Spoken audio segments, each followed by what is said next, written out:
총회도 하시고 그다음에 임원도 교체되는 가운데 오늘은 충성에 대하여서 말씀을 준비했습니다.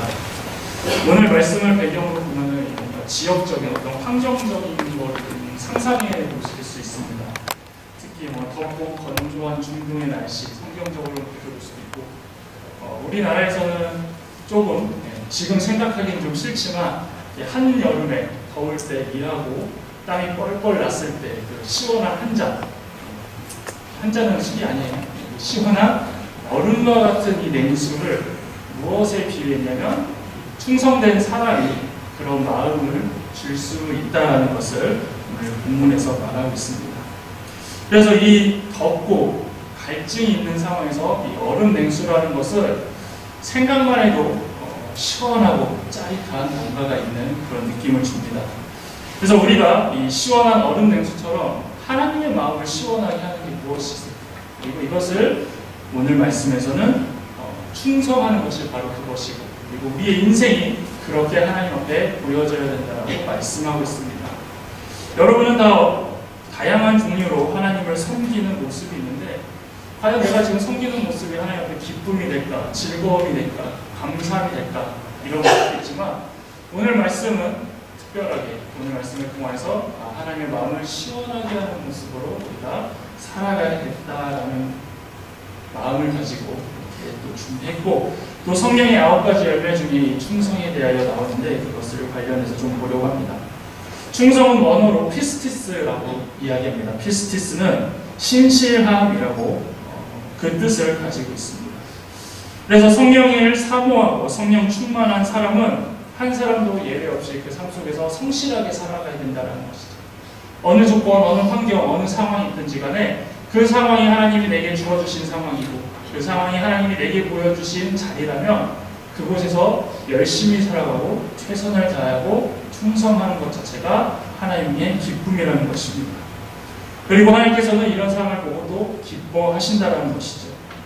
한 예를 들면 베드로가 나옵니다. 베드로가 예수님을 처음 만날 때에 어떤 사건이 있었냐면 하루 종일 베드로가 물고기를 잡기 위해서 그물질을 합니다. 잡았나요? 못 잡았나요? 잡았나요? 못 잡았나요? 잡은 것 같기도 하고 못 잡은 것 같기도 하고 그러죠. 못 잡았습니다. 하루 종일 그물질을 했는데 못 잡았어요.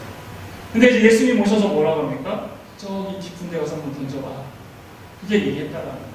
그러니까 베드로가 그 뜻을 따라서 가서 그물을 던집니다.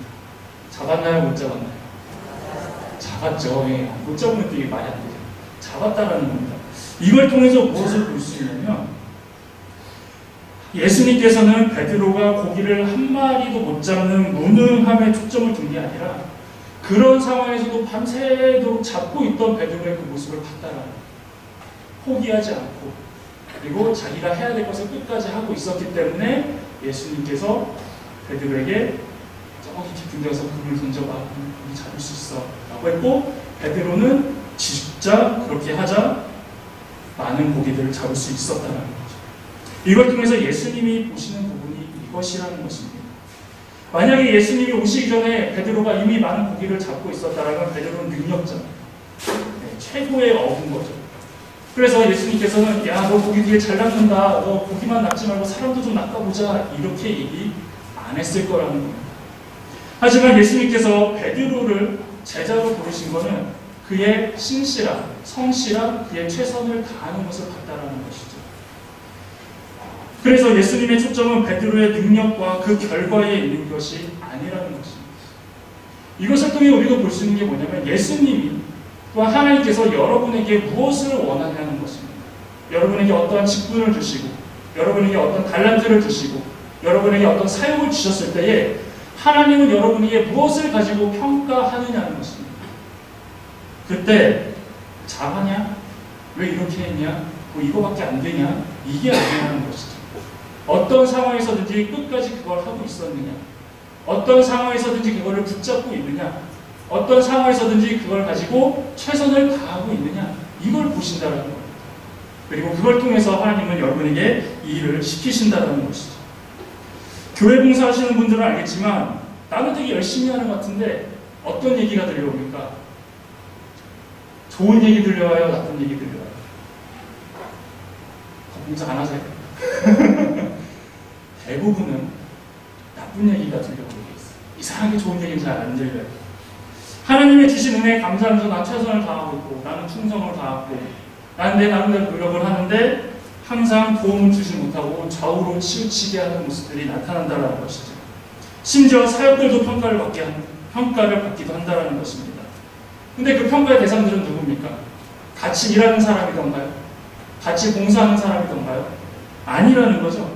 아이러니하게 사역에 전혀 도움이 되지 않았던 사람들이 그런 얘기를 한다는 겁니다. 그래서 교회에는 이런 공식이 있습니다. 일을 안 하는 사람은 뭐가 많아요? 말이 많고, 일 열심히 하는 사람은 말이 없다. 봉사하시는 분은 잘 알고 계시네요. 그래서 충성은 하나님께 하기 때문에 누구한테 평가받아야 돼요? 하나님한테 평가받아야 되는데 사람이 평가합니다. 사람도 똑같이 그것을 보고 그것을 얘기한다는 거죠. 세상에서는 그것이 맞습니다. 세상에서는 충성은 누구한테 하는 거예요? 사람한테 하는 거니까 사람이 평가하는 건 맞지만 하나님한테 하는 것은 하나님한테만 평가받아야 되는 것입니다. 그러다 보니까 교회 안에 봉사자들도 많이 사라졌어요. 그리고 그 안에 감사가 많이 없어졌다는 것입니다. 여러분 수고하십니다. 고생하십니다. 대단하십니다. 이렇게 격려한다면 봉사자도 늘어날 것이고 그거에 대하여 또 감동해서 더 열심히 할 수 있다는 거죠. 그런데 이거 왜 안 했니? 저거 왜 안 됐니? 이거밖에 못하니? 이거 왜 이거밖에 안 됩니까? 이러니까 지적쟁이들만 늘어나고 있다는 것입니다. 이제는 우리가 서로 봉사를 격려하고 그 사역자들에게 힘을 주는 여러분이 되길 바라겠습니다. 하나님 앞에서는 충성은 어떤 걸까요? 그것은 하나님께 설득된 상태여야 됩니다. 하나님께 설득되어 마음이 승복하는 내적인 태도가 있어야 된다는 것입니다. 우리나라 사람들은 충성 이러면 어떤 생각을 갖냐면 행위적인 개념으로 생각한다. 무언가를 시키면 그것을 해내야 된다. 그리고 헌신하고 땀 흘려 일하고 봉사하고 열매를 많이 거두는 것이 충성했다라고 그것을 평가한다는 거죠. 그런데 말씀에 나오는 성령의 열매로서의 충성은 그것이 아니라 내적인 마음 상태를 말한다는 것입니다. 어떤 마음을 가지고 충성을 하느냐, 어떤 마음을 가지고 하나님 앞에 나아가느냐를 묻는 것이죠. 오늘날 한국 사회의 문제가 무엇이냐면 행위적인 충성은 여기저기 나타난다는 것입니다. 그러니까 일은 됩니다. 그렇기 때문에 뭔가 돌아는 가요. 그런데 그 일하는 사람 마음이 다 상해버렸어요.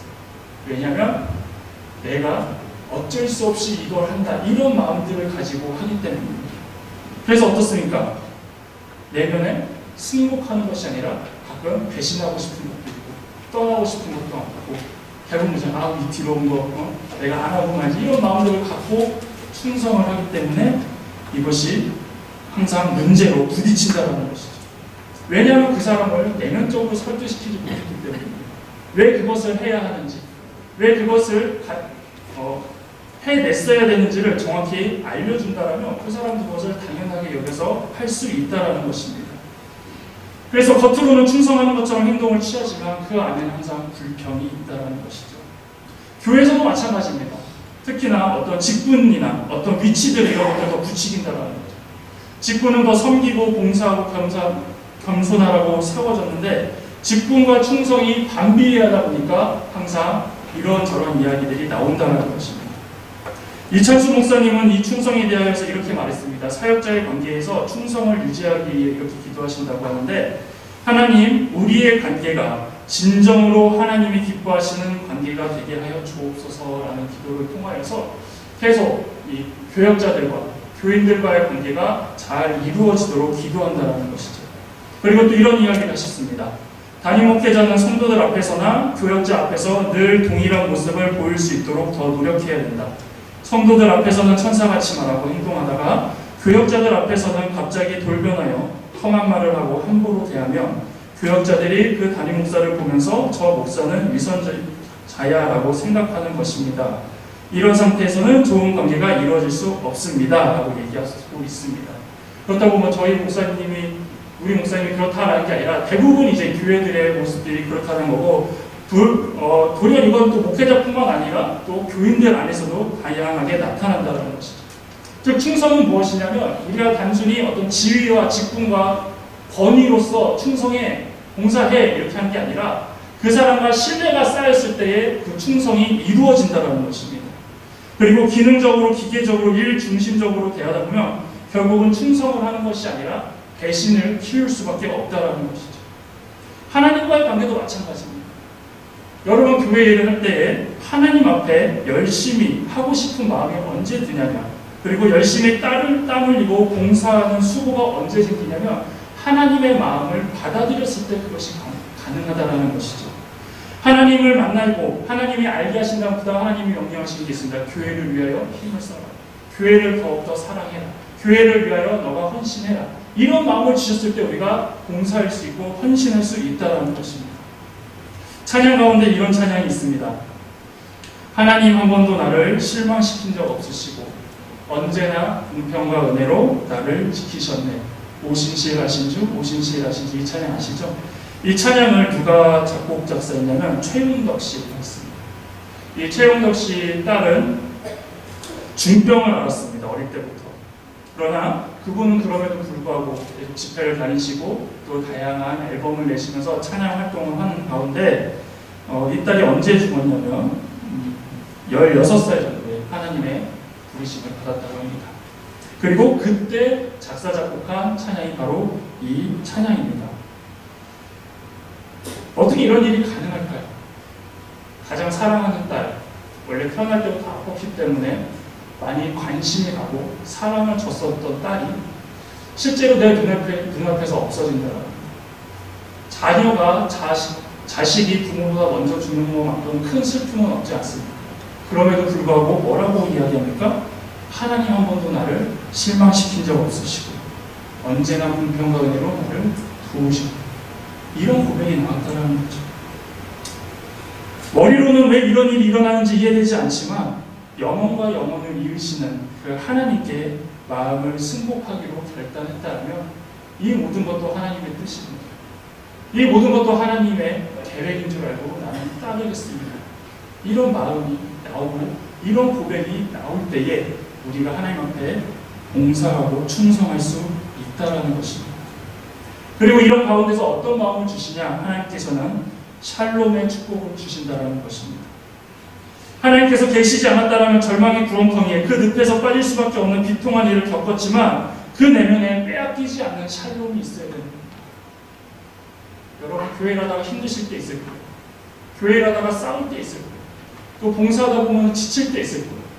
그러면 주위에 많은 얘기들이 이제 스트레스로 다가올 수도 있고 상처로 다가올 수도 있고 힘들 때도 있다는 거죠. 어떨 때는 왜 우리 구성은 이렇게 안 도와주지? 왜 이건 왜 이렇게 안 하려고 그러지? 이런 모습도 나온다는 거죠.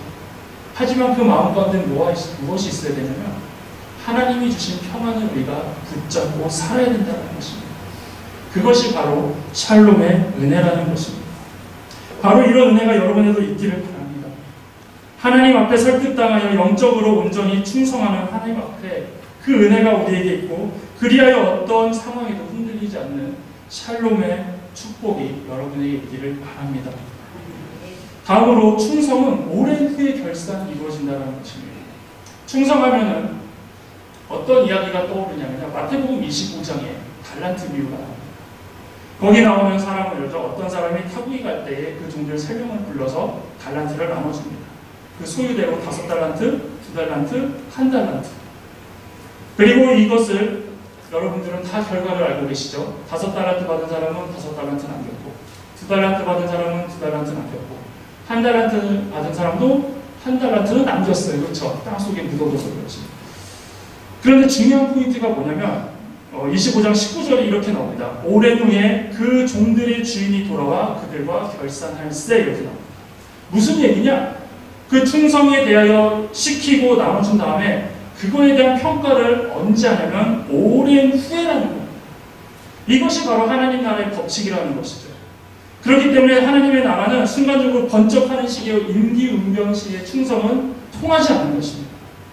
하나님께서는 성령의 사람을 쓰시는데 성령의 사람은 지속적으로 하나님께 승복하며 지속적으로 충성하는 사람을 쓰신다는 것입니다. 여러분 지금 열심히 봉사하시고 충성하시는 분들 1년마다 이거 가지고 평가받지 않습니다. 하나님은 마지막 때 그때까지 여러분 붙잡고 있는 것을 평가한다는 것이죠. 그러니까 하나 쥐고 계신다면 끝까지 하십시오. 그게 전도라면 끝까지 하시고, 청소라면 끝까지 하시고, 또 남을 섬기는 거라면 끝까지 하십시오. 사람들의 평가는 필요하지 않습니다. 지금 말씀처럼 마지막 때에 결산하는 사람은 바로 그것을, 그 달란트를 허용한 하나님께서 여러분들에게 오신다는 것입니다. 그래서 끝까지 충성했던 또 한 사람이 있습니다. 엘리사입니다. 열왕기하 2장 9절에 엘리사는 떠나는 엘리야에게 이렇게 소원을 고백합니다. 엘리사야 이르되 당신의 성령이 하시는 역사가 갑자기나 내게 있게 하소서 하는지라 이렇게 나오는데요.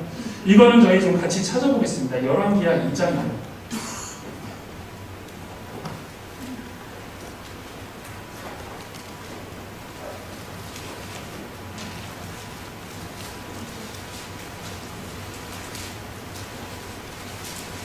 제가 읽어드리면 조금 어려울 것 같아서 그냥 보기만 하시면 됩니다. 열왕기하 2장.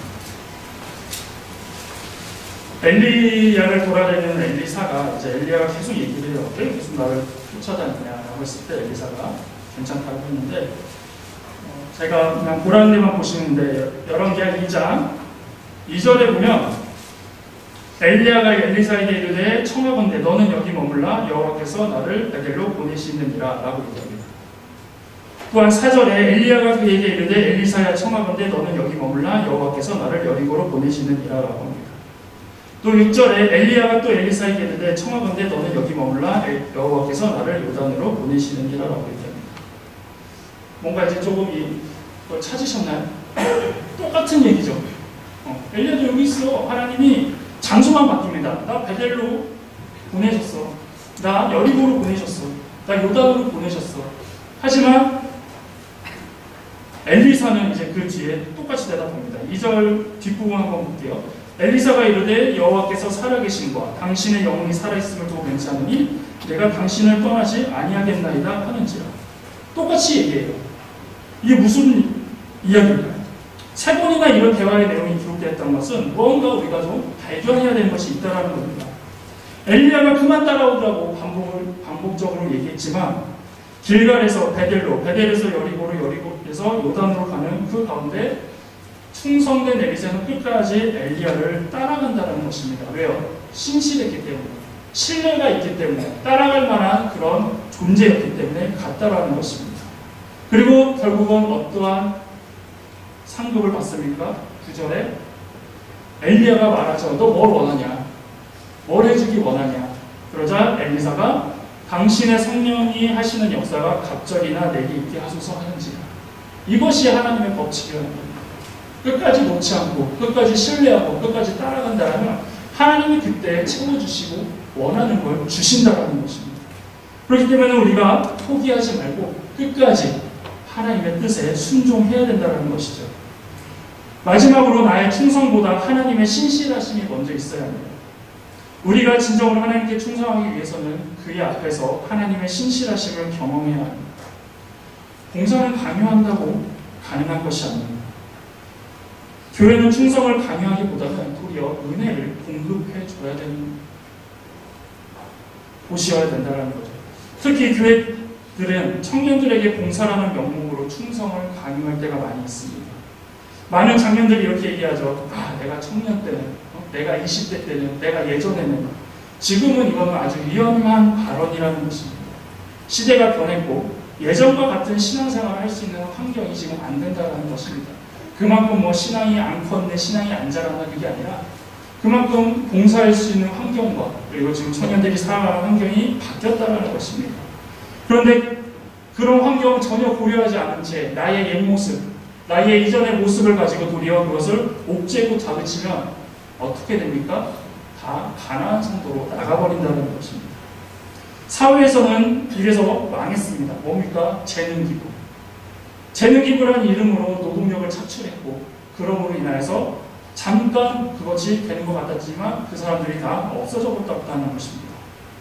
은혜가 공급되고 십자가가 전해지고 그 사랑이 흘러가게 되면 자연스럽게 신실하신 하나님의 뜻에 따라 순종하고 복종하고 헌신하게 되어 있는데 그렇지 않고 먼저 강제로 끌고 오게 된다면 앞에서 얘기한 것처럼 이 오래만 해야지, 그냥 여기까지만 해야지, 이런 마음 가지고 계속 헌신한다는 것이죠.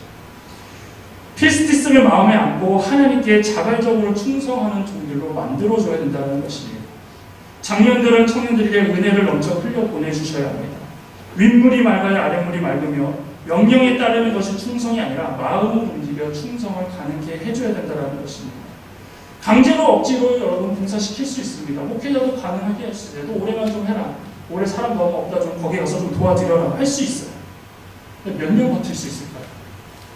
짧으면 몇 개월, 길게는 2년밖에 못 버티고 다 내려가 버린다는 것입니다. 그리고 그들은 다시 그 봉사의 자리를 찾지 않습니다. 그런데 은혜 받은 사람이 자발적으로 보면 어떻습니까? 끝까지 그것을 놓지 않고 한다는 것입니다. 사람이 없다, 너밖에 없다, 다 거짓말이죠. 사람이 없으면 일을 줄이면 됩니다. 그리고 그 부서들은 은혜가 있다면 오지 말라고 해도 찾아온다는 것입니다. 왜 봉사하러 오지 않을까? 그것은 그 부서에서 잘 생각해 보셔야 되는 것입니다. 바울은 고린도전서 4장 1절에서 2절에 사람이 마땅히 우리를 그리스도의 일꾼이요 하나님의 비밀을 맡은 자로 여길지니라. 그리고 맡을 자들에게 구한 것은 충성이다라고 말했습니다. 바울은 어떻게 이런 말을 할 수 있었을까요? 바울은 지금으로 말하면 명문대학을 나오고 미국 유학까지 다녀 이름만 대면 다 아는 유명한 집안의 사람입니다. 그냥 있어도 이미 세상적으로 승승장구할 수 있는 환경이었습니다. 그런데 그는 왜 그 어려운 그리스도의 일꾼을 택했을까요?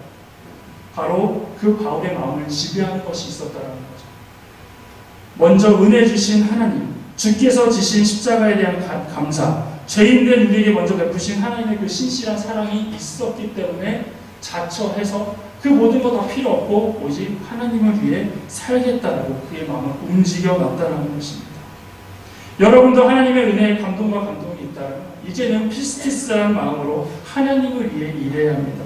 그리고 이 봉사는 1년직이 아니라 평생직이 되어야 된다는 것입니다.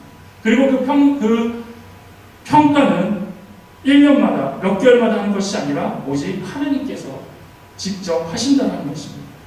그리고 열심히 봉사하고 충성하는 사람들이 옆에 있다면, 교회를 일하는 사역자들이 있다면 여러분 격려해야 합니다. 일하는 스타일이 마음에 안 들 수도 있습니다. 완벽하지 않을 수 있습니다. 부족한 부분이 있을 수도 있습니다. 하지만 이 판단은 누구의 판단이냐는 것입니다. 이제는 여러분의 삶에서 주님의 신실함을 다시 기억하시고 회복하시기 바랍니다. 여기서의 충성은 봉사만 국한하는 것이 아니라 기도도 충성의 모습입니다. 말씀도 충성의 모습이고 전도도 충성의 모습이고 예배도 하나님 앞에 드려지는 충성의 모습이라는 것입니다. 잠시 식었던 충성의 모습, 여러분 이제는 결단하며 여러분 어디서든지 하나님 말씀 가운데 나아가는 여러분 되기를 바라겠습니다. 이 시간 찬양하고 기도할 텐데요. 오늘 들으실 말씀을 기억하면서 나는 과연 어떠한 모습으로 아버지 앞에 서 있나, 그리고 나는 과연 하나님 앞에 기쁨이 되고 얼음 냉수와 같은 자로 충성되이 살고 있는지 고백하는 시간 되길 바랍니다. 나주님의 은혜의 영광을 찬양하겠습니다. 나주님의 기쁨 되길 원하네. 내 마음을 새롭게 하소서. 새로운 내가 되게 하여 주사. 주님의 비추게 하소서. 내가 원하는 한가지 주님의 기쁨이 되는 것. 내가 원하는 한가지 주님의 기쁨이 되는 것. 겸손히 내 마음 드립니다. 나의 모든 것 받으소서.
시간 기도하기 원하는데, 하나님, 나는 어떤 부분으로 주님 앞에 열심히 충성하고 있습니까? 나는 어떤 모습으로 주님 앞에 열심히 봉사하고 있습니까? 1년 전에 열심히 해보겠다고 마음먹고 열심히 봉사했는데, 사람들의 말을 듣고 시험 듣고 실족하여서 이제 남은 한 달만 버티자라고 이런 마음 갖진 않으셨습니까? 또 나는 봉사하는 사람들에게 어떻게 이야기했습니까? 격려하지는 못할 망정, 칭찬하지는 못할 망정, 왜 이거밖에 안 되는지, 왜 이렇게 못하는지 지적하진 않았습니다. 오늘 말씀을 통해서 하나님은 우리에게 말씀하십니다. 피스티스의 마음을 가져라. 하나님과의 신뢰가 있으면 하나님이 우리의 마음을 통하여 일하게 하시고 섬기게 하시고 돕게 하신다는 것이죠. 하나님 앞에 자원한 사람들을 우리가 평가하지 않아야 합니다. 우리 눈에는 뭔가 보여야 되고 뭔가 해야 된다고 생각하지만 그 결산은 나중에 주님께서 일일이 하신다는 것이죠. 이 시간 두 가지 놓고 함께 기도하기를 원하는데요. 하나는, 주님, 내가 이 교회를 위해 할 수 있는 것이 무엇일까요? 전도, 예배, 찬양, 기도뿐만 아니라 교사가 될 수도 있고 찬양부가 될 수도 있고 찬양대가 될 수도 있고 또 보이지 않는 청소가 될 수도 있습니다. 하나님, 또 어떤 모습으로 하나님 앞에 충성해야 될지 주님 앞에 기도하시고, 또 하나는, 주님, 제가 그동안 말로만 했습니다. 제가 지적쟁이였습니다. 이제는 제가 하나님 앞에 열심히 그 마음 가지고 교회를 위해 뛰어보겠습니다. 또한 그 일하는 자들을 위하여 같이 기도하고 돕겠습니다. 이런 결단하는 마음 가지고 우리 주여 세 번 외치고 다 같이 기도하겠습니다. 주여! 주여! 주여! 사랑하는 말씀 하나님, 우리의 마음을 만져주옵소서. 주님, 우리의 마음 가운데 주님 승복할 수 있는 마음을 허락하여 주옵소서. 하나님의 사랑을 깨닫고 하나님의 은혜를 깨닫고 하나님의 능력을 알고 있지만 내가 그렇게 살아가지 못하고 있습니다. 심지어 교회 안에서 꼴 모습대로 살아가지 못하고 있습니다. 나에게 두 가지 마음이 있습니다. 하나님이 주신 달란트대로 살아가지 못하고 하나님이 주신 말씀 가지고 충성하지 못하고 하나님이 주신 마음 가지고 끝까지 봉사하지 못하는 마음이 있습니다. 이제는 하나님만 바라고 있습니다. 사람들이 뭐라 하든지 간에 하나님 주신 그 마음, 하나님과 갖고 있는 그 신앙을 가지고 내가 이제는 교회에 가겠습니다. 이제 그거 가지고 헌신하겠습니다. 이제 그거 가지고 봉사하겠습니다. 주님 만져주시고 주님께서 책임져 주옵소서. 그를 위해 하나님 우리 인생 가운데 은혜가 있게 하시고 우리가 구하는 것 아버지께서 다 응답하신다고 하셨사오니 우리에게도 엘리사와 같은 끈질김이 있게 하시고 베드로와 같이 끈질김이 있게 하여 주옵소서. 그를 위해 하나님 언젠가 주님께서 채워주시고 언젠가 하나님께서 높여주시고 언젠가 하나님께서 이끌어주실 줄 믿습니다. 또한 주님, 내 가운데 또 한편으로 봉사하는 자들을 인정하지 않았습니다. 격려하지 못했습니다. 희망 빼놨습니다. 나는 하지 못하면서 도리를 싫어하는 사람들에게 뭐라고 하진 않았습니다. 내 그런 약한 부분을 주님 용서해 주시고 하나님이 평가해야 되는 부분을 감히 내가 했습니다. 감히 내 입술이 했습니다. 감히 내 생각이 그러했습니다. 주님 용서해 주시고 이제는 같이 헌신하게 하시고 같이 봉사할 수 있게 하시고 그것이 안 되려면 우리는 그들을 위해 기도하고 그들을 위해 격려하고 그들을 위해 힘을 쓸 수 있는 우리의 모습 될 수 있도록 인도하여 주옵소서. 죽도록 충성하면 생명의 멸류관을 약속하신 하나님 아버지, 우리가 주님 주신 은혜에 감격하며 결단할 때가 있었습니다. 그러나 지금 나는 하나님 앞에 충성하며 살고 있는지 점검해 봅니다. 봉사할 때는 감섭하고 지적하는 사람들 때문에 시험도 들었는데 이제는 내가 그런 자가 되어 있지 않는지 뉘우칩니다. 열정이 있을 때는 몸이 부서져도 좋다며 기쁨으로 봉사했지만 지금은 다양한 이유로 그 자리들을 피하고 있지는 않은지 오늘 말씀을 통하여 다시 회복하기 원합니다. 하나님이 주신 신실하심 그리고 그 은혜에 감격하며 다시 일어나기 원합니다. 눈에 보이는 봉사가 아닐지라도 남들이 알아주지 않는 일일지라도 내게 주신 달란트를 땅속에서 다시 꺼내어 주님 오실 그날까지 최선을 다할 수 있도록 붙잡아 주옵소서. 또한 이제는 격려하기 원합니다. 내가 미처 하지 못하는 부분을 섬기는 봉사자들, 사역자, 일꾼들을 위해 이제는 기도로 돕고 응원하는 내가 되게 하여 주옵소서.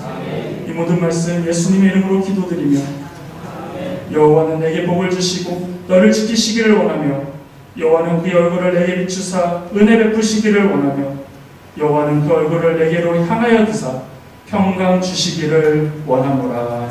아멘.